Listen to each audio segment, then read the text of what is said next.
Why are some people's eyes getting messed up using eyelash serums?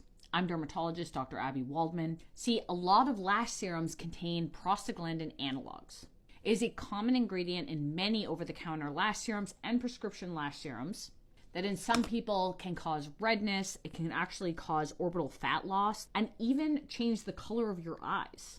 So in my last video about lash cycles, there was a lot of confusion about which eyelash serums contain prostaglandin analogs, because not all of them do, even though a lot of them do.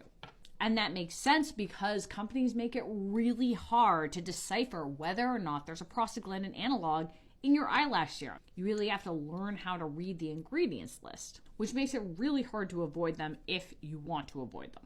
Here's the kicker. There are lots of different prostaglandin analogs out there commercially used, and just like coffee is the umbrella term, but it can come in cappuccino or a latte or a plain Americano. Speaking of coffee.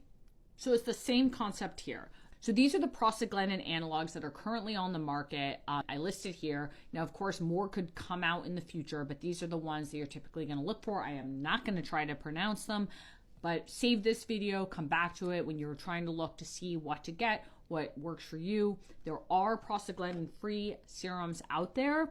I've linked to the one that I use, and please drop in the comments what you use that's prostaglandin-free that has worked for you, or your experience with serums that contain prostaglandin analogs.